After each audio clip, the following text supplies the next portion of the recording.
So the phrase throwing in the towel has its origins in the boxing ring. The idea there would be that the corner people of a boxer, his trainers and his managers, would be in his corner. They're the people who attended to him between rounds. They could be in the corner during a round and watching their fighter getting absolutely beaten to death. Maybe, but he doesn't have enough coherence to stop the fight himself, doesn't recognize just how badly he's hurt. The ref hasn't chosen to stop the fight for whatever reason, and he hasn't been knocked out yet, because that certainly would stop the fight. The ring, or the trainers could choose to grab one of their towels and throw it out in the middle of the ring and say, "We're done, we give up," and do it for him on his behalf, because he couldn't do it himself or wouldn't do it himself. But I think we've moved that phrase into regular life as well, but we actually, instead of somebody else doing it for us, we choose to be the ones that throw in the towel, right? It can be something as simple as you're playing games with somebody. Maybe you're playing checkers with somebody and you've lost to them 10 times in a row, and you're like, "I'm throwing in the towel. I give up. I'm out. I'm done. This is useless. All I'm doing is getting hurt. This ain't going to work," right? Maybe I'll try again later with some more training, or more practice, but I'm done. I give up. Is really what throwing in the towel is. Maybe you've thrown in the towel in a job that was constantly just driving you nuts. You kept trying to improve the situation. It was never getting better, and so you quit. Maybe you threw in the towel in a school class that you were working super hard in, but you just didn't get it, and you finally just gave up. You finally just said, "I'm done. I can't do it." Or maybe you did that with a relationship, right? Where you just kept having the same arguments over and over and over again, and you finally just gave up and said, "I'm out. Throwing in the towel. I'm done. I'm moving on, because this is clearly not going to work." When you feel like you're beating your head against a wall, when you feel like you're not making progress in anything, or that you're having the same challenges over and over and over again, it can begin to feel, regardless of what section of your life you're in, it can begin to feel futile, and futile enough that you just go, "I'm done. I give up. Throwing in the towel. I'm out of here." It can even happen in your faith, right? When things are going hard, or you're having a hard time with stuff. Maybe you're having difficult financial times, or difficult relational times, or difficulties in your health, and you're going, "This just came out of nowhere, and it just keeps piling on. It just won't stop. It just keeps coming." It can be tempting, if you've prayed enough times, to finally just go, "Why am I even doing this if this isn't solving the problem?" It can be tempting to throw in the towel on your faith. It can also be easier at least, to throw in the towel on your faith if no one else around you is following God and they're doing fine. And whoever that no one else is, that no one else could be your family, it could be your friends at school, it could be a coworker or a competing company, it could be any one of a number of things. King David struggled with that. If you go through the Psalms, there are a number of places where David just says, "Hey God, I got a question for you. I see all these people in these other kingdoms that are not following you, and they seem to be doing pretty well. They're succeeding, their land is growing, they're wealthy, life is good, everybody's healthy and happy. And me and my people, we are struggling over here. And I feel like I'm trying to follow you and it's going horribly. It doesn't make sense for me, God. Why? Why is this happening to me?" And that's a valid question. I think it's part of the human experience to wonder why things are not going the way you'd hoped, or the way that you believe they should. Because we've all got dreams, we've all got hopes, we've all got desires, we've all got an idea of how things could and should be. And when they're not, it can be very tempting to start looking at cause, right? And going, "What about this isn't working? And what about this might I change?" Again, the people of God did that throughout their history in the Old Testament. It was this cycle, really, of them walking away from God because frankly, they saw others had it better than they did in the moment, and said, "Oh, we want that. Let's go worship their God." Or they would say, "Let's bring their God in here and replace our God with it, as though that was going to resolve their problems. And so they constantly had this cycle of falling away from God and God drawing them back, God calling them back, because that's really the message. The message is, yes, you dropped the ball. Yes, you fell away. Yes, you chose not to follow me. And frankly, guys, that was a mistake. That was an error. But I want to call you back to me. I want to bring you back to me. So it shouldn't be surprising at all that we're still doing that, right? It shouldn't be surprising that they did it in Jesus's time. It still shouldn't be surprising that we're doing that now, even as so many people, our society as a whole feels like it's falling away from God. It's moving away from faithfulness, truthfully, into a type of faithlessness where they feel like they don't need God anymore. And it can be tempting and it can be easy or feel easy to do, to walk away from Him. When the truth is, it's probably the worst mistake we could ever make. And if I didn't believe that, I wouldn't be standing here telling you that. I believe that our commitment to God and our faithfulness to Him and the gift that comes from knowing His Son, Jesus Christ, not only in this life, but in our eternity, are the most important gifts we could ever possibly receive. And to give up on our relationship with God or to throw in the towel on our faith is to throw away those gifts too. So we're going to try to walk through some of those challenges in the next 6 weeks. We're going to try to say, look, if you're struggling in your faith, and you feel like you're trying to walk in faith in a time where everything else around you is faithless, we want to encourage you to persevere, to stick it out. Because great is your reward in heaven when this is over. And I truthfully also believe great is your reward right now. It may not be what you think it's going to be. It may not suddenly change your job. It may not suddenly change your relationship. But what it can do is give you the capacity to not just endure, but find opportunities to flourish. And flourish in a way that brings glory to God and that truly heals your soul, not just in a superficial human way, right? Or I'm not talking about a way to get rich. I'm not talking about a way to suddenly be super healthy and in perfect condition, perfect physical condition. I am saying this will heal your soul. And as hard as it seems in the moment when things are going horribly, it's so important that instead of pulling away from God, we lean back into Him. So we're going to use the book of 2 Kings over the next 6 weeks to walk through some of these situations, really. We're going to consider 6 people in the next 6 weeks. Some are kings, hence the name of the book. Some are prophets.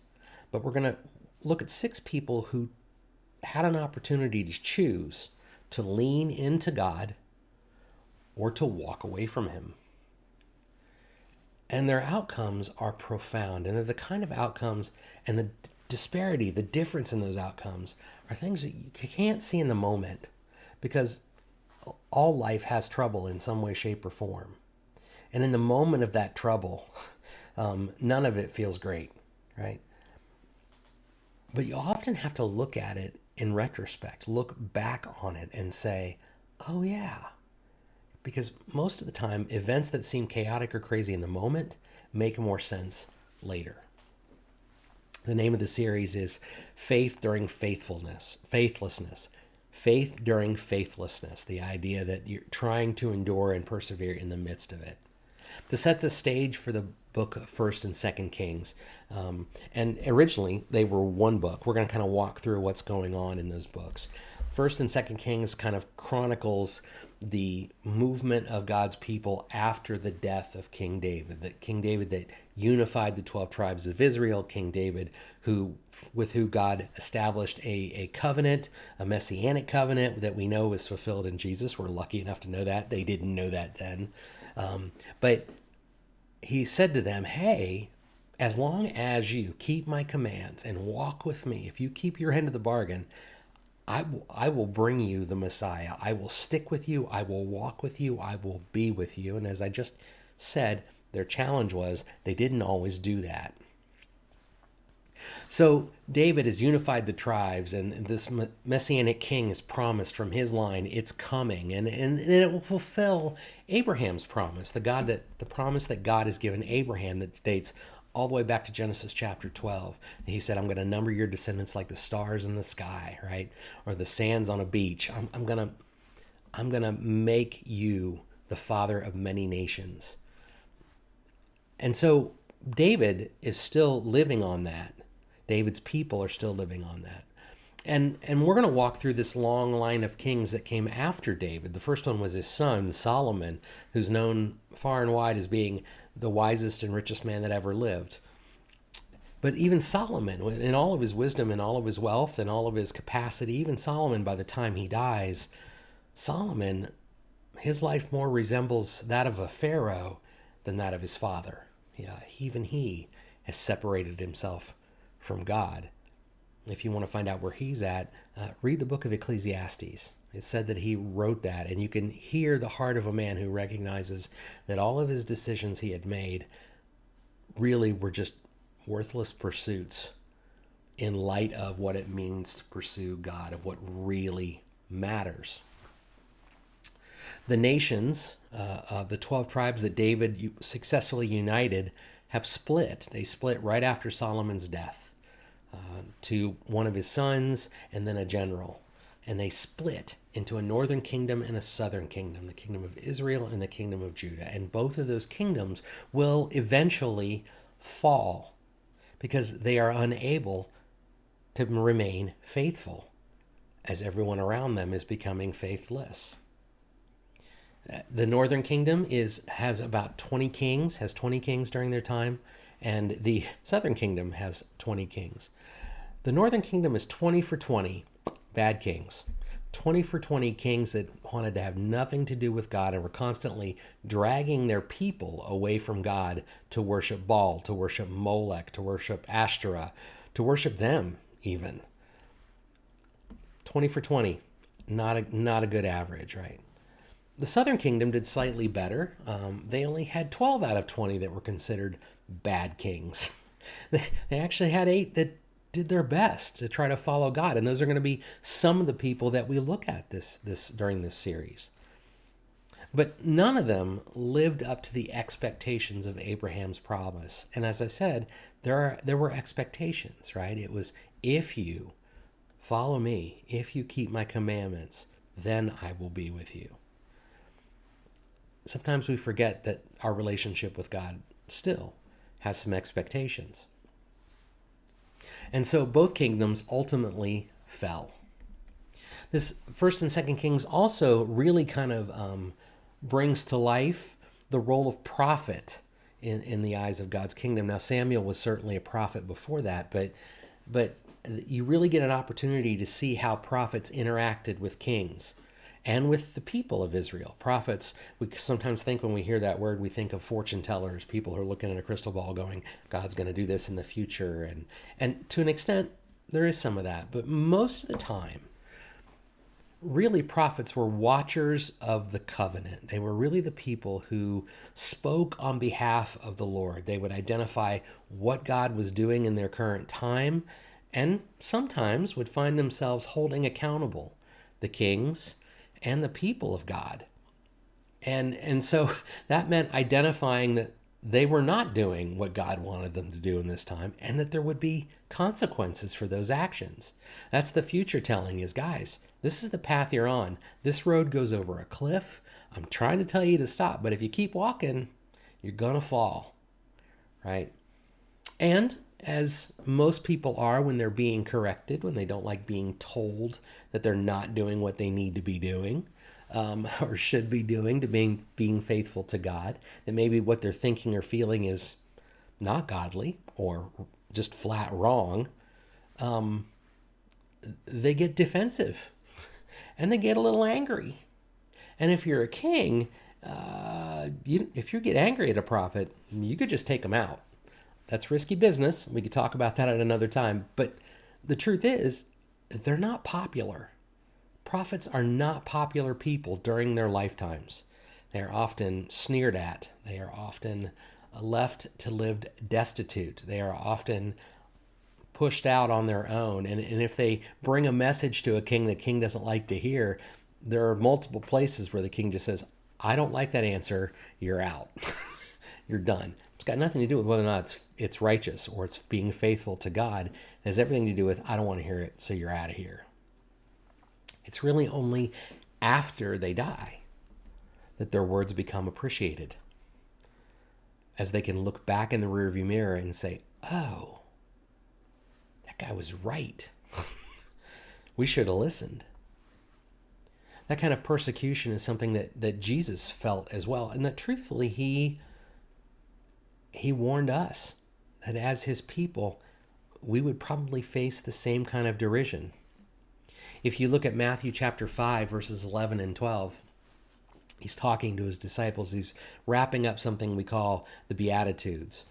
It's Matthew chapter 5, verses 3 through 12. Just verses 11 and 12, though, it says, you are blessed when they insult you and they persecute you and they falsely say every kind of evil against you because of me, right?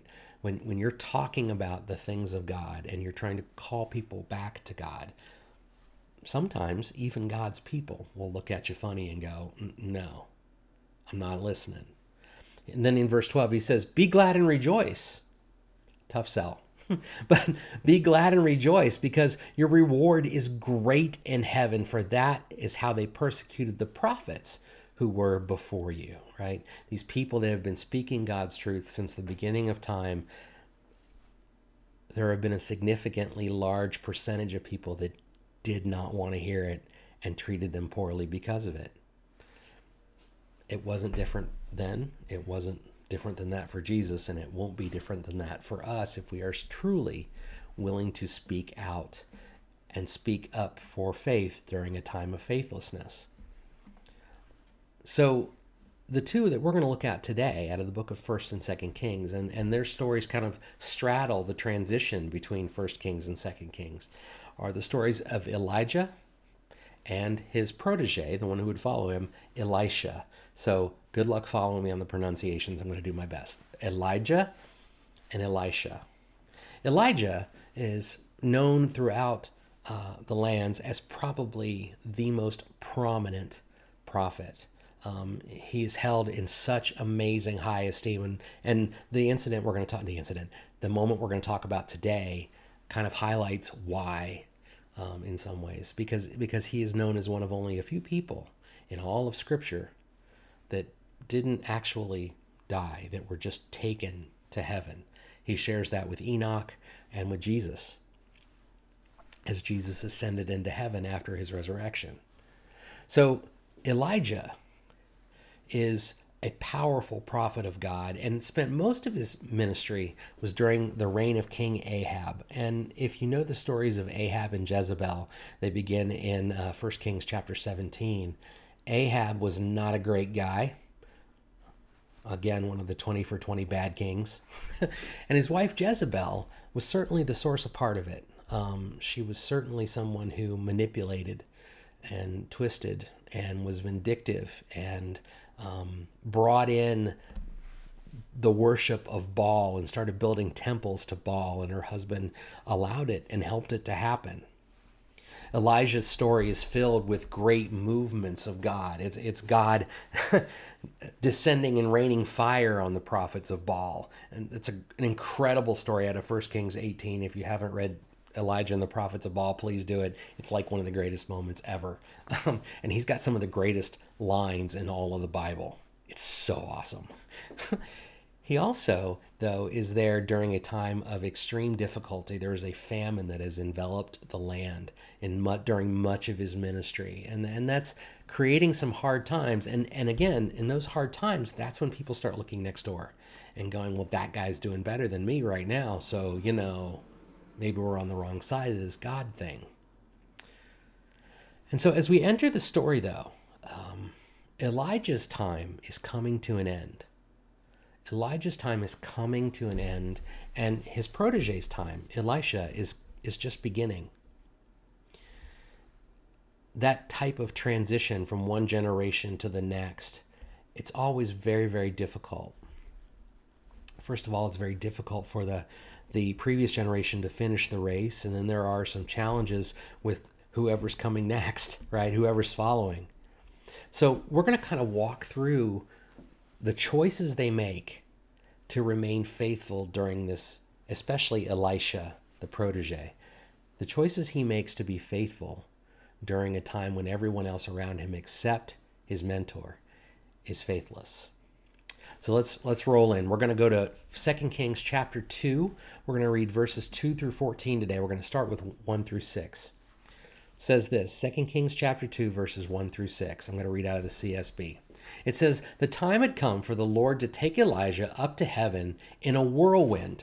Elijah and Elisha were traveling from Gilgal, and Elijah said to Elisha, 'Stay here, the Lord is sending me on to Bethel.' But Elisha replied, 'As the Lord lives, and as you yourself live, I will not leave you.' And so they went down to Bethel. Then the sons of the prophets who were at Bethel came out to Elisha and said, do you know that the Lord will take your master away from you today?" He said, "Yes, I know. Be quiet." Elijah said to him, "Elisha, stay here. The Lord is sending me to Jericho." But Elisha said, "As long as the Lord lives and as yourself live, I will not leave you." And so they went to Jericho. Then the sons of the prophets who were in Jericho came to Elisha and said, "Do you know that the Lord will take your master away from you today?" And he said, "Yes, I know. Be quiet." Elijah said to him, "Stay here. The Lord is sending me to the Jordan." But Elisha said, "As the Lord lives and as you yourself live, I will not leave you." And so the two of them went on. The three locations that God has drawn Elijah to, Bethel and Jericho and the Jordan River, have a long history with the Jewish people. It is first, Bethel is the place, is the site of Jacob's ladder, the ladder up to heaven that Jacob saw. It's the site of so many of the events of God's people. But in this time, it's also the home to a temple built by the northern kings that is intended to compete with Judah's temple in Jerusalem.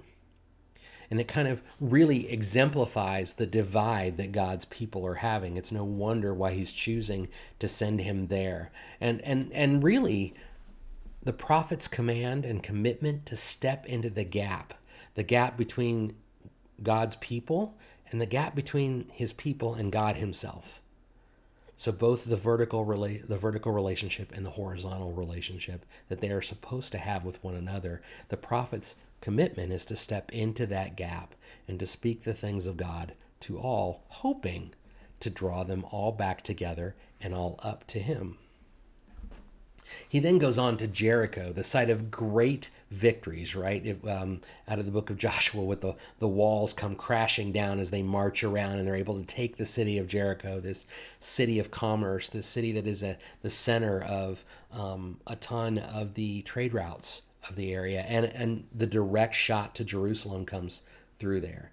And it's also the site where the people of God rallied together behind the cause that God had given them, right? They rallied together to him and fulfilled his will and were able to take a city that no one else could ever take. And there's something powerful about that imagery, right? He drew them back to Jericho, I think, to remind Elisha, this is what can happen when God's people are all pulling together, when we are being faithful to God as one, while everyone else may be being faithless. That's not where we need to be drawn to. We need to return to that connection to God. And then finally, he ends up at the Jordan River, the place where Moses divided the waters so God's people can enter the promised land.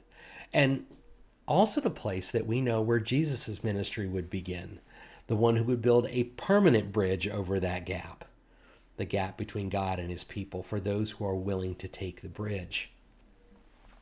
God certainly chose Elijah's final steps with purpose, but Elisha, his response here also teaches us some super important things.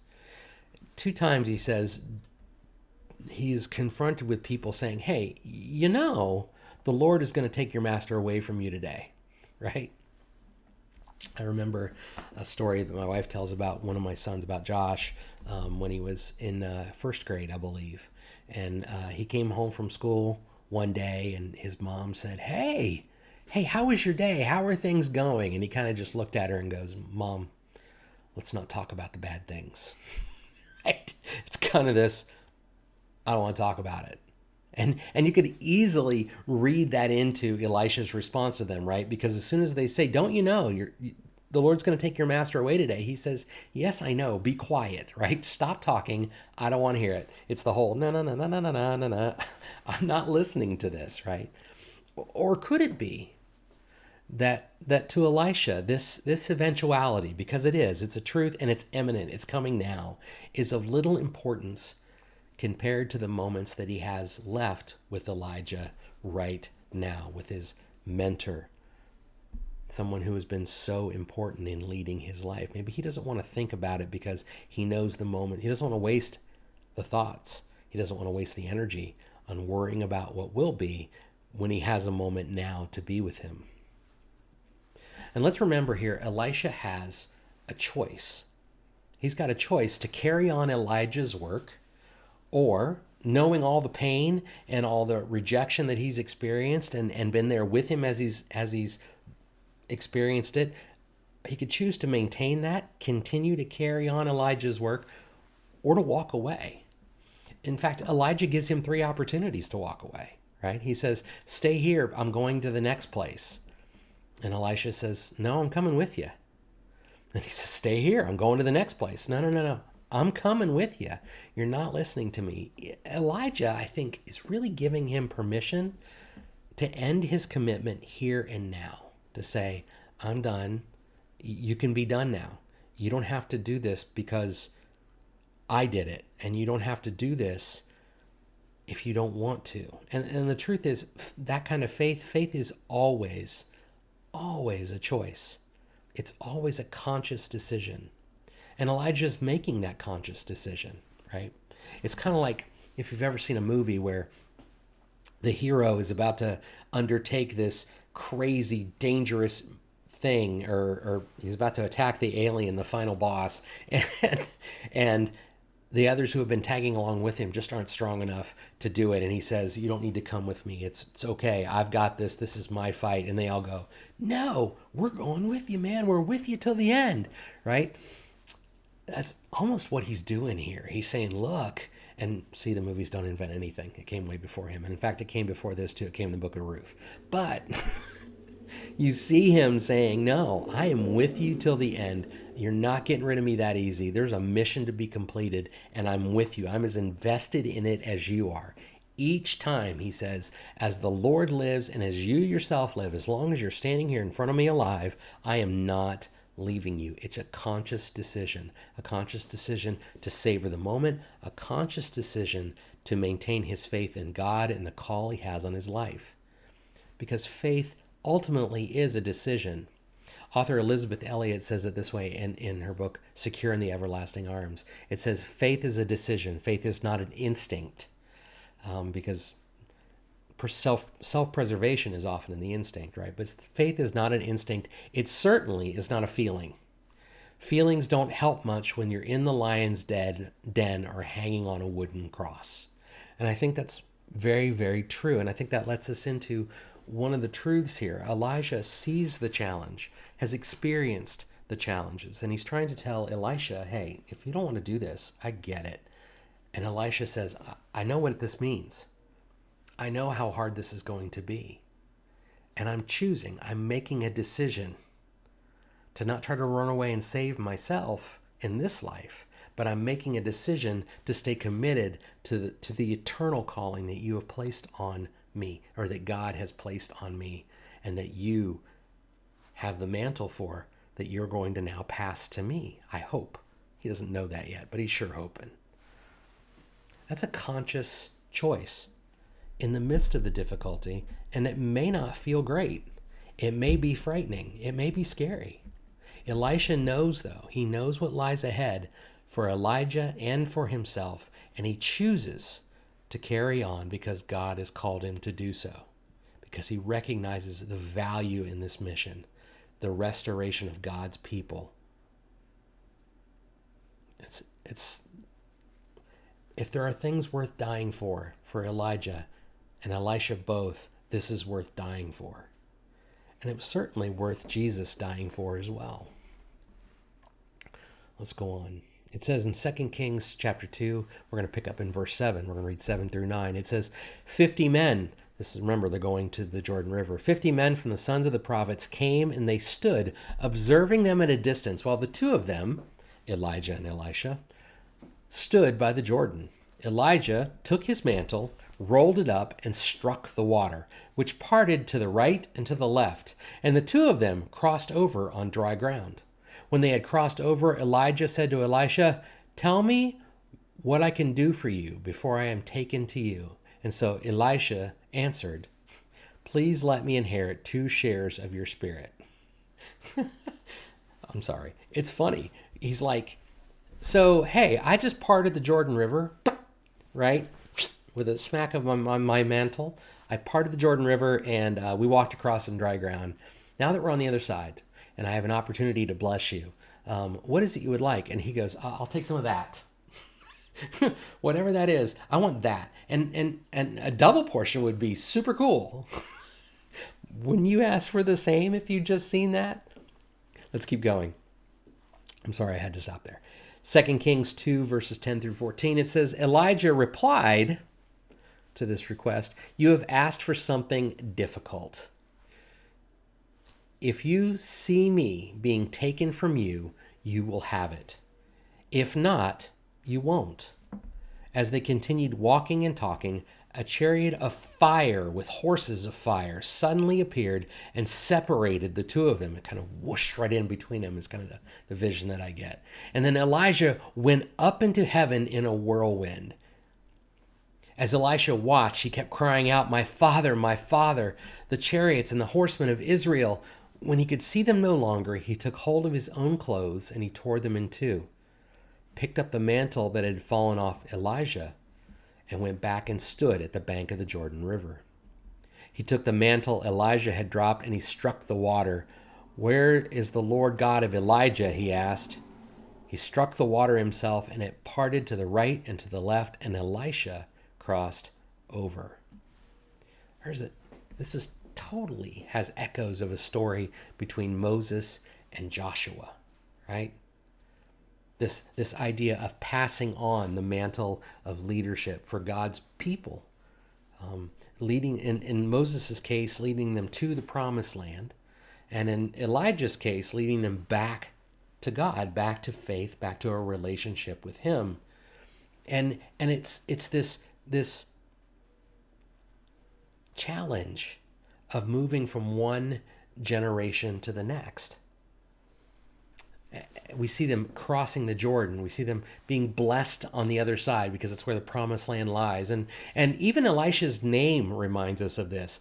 Joshua, who would have been the protege in the Moses and Joshua relationship, it means Yahweh is salvation. That's what his name means.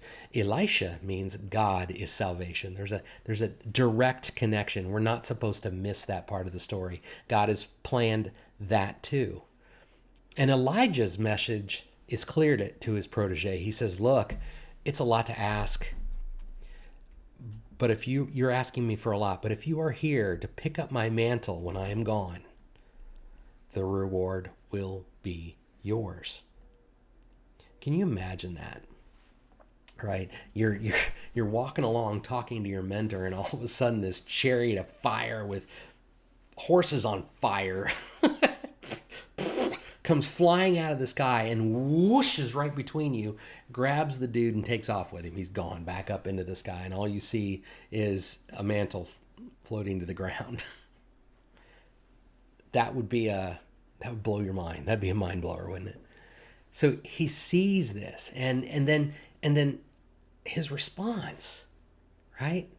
He knew this moment was coming, right? This eventuality. In fact, he had told others, stop talking about this, right? He knew. And Elijah, in his words, saying, what do you want from me? Is there anything I can give you before this comes? I'm sure that made that feel much more urgent. It's coming, and it's coming now. And even though he knows it's coming, we see Elisha dropping to his knees. I just have this vision of him dropping to his knees, and it says, my father, my father. Elisha's love, the love that he has for Elijah is very, very real. And so is the grief. The grief is real too. And moving past that grief has to be one of the most difficult parts of this journey for Elisha. Maybe not just the grief is real, and maybe not just the love is real, but maybe the fear is real too. Remember in Moses and Joshua, in that transition in the beginning of the book of Joshua, as he's beginning to take on that mantle of leadership, the Lord has to tell him several times to be strong and courageous. So you don't have to tell him to be strong and courageous if he's already strong and courageous. It's likely he feels weak and scared. And it's highly likely that Elisha feels the same way now. Do I know that for sure? No, I don't. But man, that burden of taking on that mantle of leadership, of picking up the legacy that's being left for him and running with it, that's got to feel daunting, right? He's got big shoes to fill. And if he's really got a double portion of Elijah's power, and that's the symbolism here, is that God has given him access to that. And I want to be very clear about that. Elisha is not suddenly a magician and a magic man. Elijah's power stemmed from God allowing it and providing it through Holy Spirit. And Elisha's is the same way. He's giving him that capacity. But he's got a lot of power now. He can do incredible things for the name of the Lord. And that comes, as Spider-Man's Uncle Ben would say, with great power comes great responsibility, right? He has this grand mission to pursue.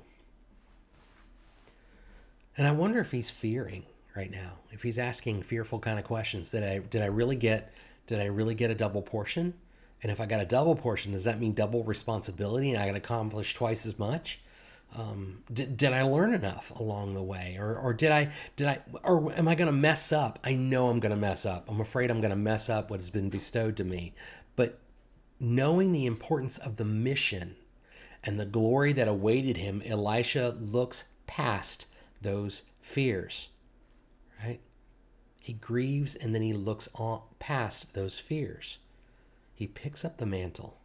He tears his own clothes. That's grieving, right? He tears his own clothes, and then he picks up the mantle that had fallen off Elijah, and he goes back and stood at the bank of the Jordan River. And he says, okay, God has brought me this far, and the reward for me in heaven for fulfilling his mission is before me. I may not see it right now. I may not experience it right now because I've watched the way Elijah lived. And Elijah fought. Elijah walked with the Lord closely all the way to the end. And Elijah didn't even die. He was simply carried up in a whirlwind. And he says, you know what? That right there, what I've seen, that right there is worth carrying this mantle for. The mission that God has us on, the faith that God has given you and I, it may seem tempting to walk away from it at times. That's why it's so important that we hang on to this truth. We hang on to this truth that God has said from the very beginning, he will always be faithful if we are faithful to him. That he will walk with us as we walk with him. That he will carry us into heaven as he carried his son. And that we will be with him forever, just as Elijah is, just as Elisha is. You and I can too. We have access to the same Spirit, the same Lord, and an incredible promise. May the Lord bless you and keep you. May his face shine upon you and he be gracious to you. May he grant you favor and give you peace. God bless.